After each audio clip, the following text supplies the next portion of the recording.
Lejoje fëmijën që në familje të ndihet i sigurt për të shprehur inatin e tij, zhgënjimin, ndjenjat, emocionet, dashurinë. Mos e blloko.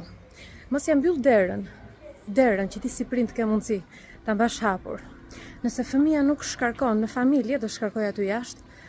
Nëse fëmia nuk e merr vëmendje në familje, do kërkoj ta marrë aty jashtë. Bullizime për bashkëmoshatarët, ose aq më keq akoma kur kemi dëgjuar raste që kanë vrarë dhe kanë dhunuar bashkëmoshatarët.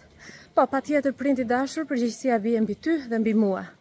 E di që mund të thuash i kam bërë çdo gjë atij fëmije, i kam ofruar çdo gjë atij fëmije, po s'është fajim se shikon bashkëmoshatarët. Ti ndoshta nuk i ke ofruar gjë në bazë atij fëmije. Një derë të hapur, ku të ketë mundësi të shfaqë dhe të shkarkojë inatin e tij, mollefin e tij, zhgënjimin e tij, ato shpërthimet e moshës, ato zhgënjimet kur ka parë të bërtitura në familje, apo neglizhencë, apo atë qetësinë vrasëse në familje që nuk ka marrë dashuri.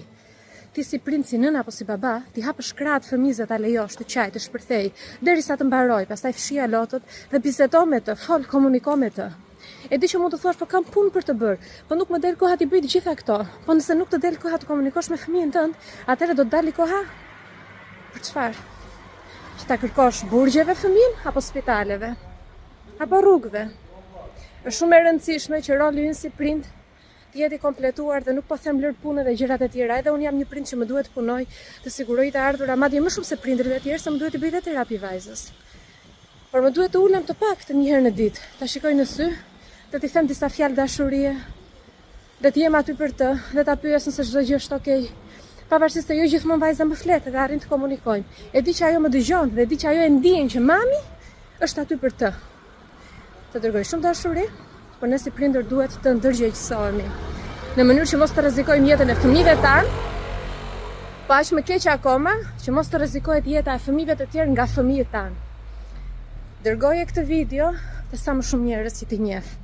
Bëj share në storyn tënd. Është një video ndërgjegjësimi për të gjithë prindrit që ndoshta na zgjumin ndonjëherë nga sfidat e jetës, nga mbi ngarkesa e ditës, por ja që duhet të zgjohemi. Sepse nuk është se po bëjmë thjesht një fëmijë, po rrisim të ardhmen e shoqërisë. Ne po e ofrojmë aty jashtë. Dhe çfarë do ofrojmë? Kaosin e jetës tonë? Jo, do ofrojmë një fëmijë inteligjent emocionalisht, të qëndrueshëm që di të kontrollojë shpërthimet e veta.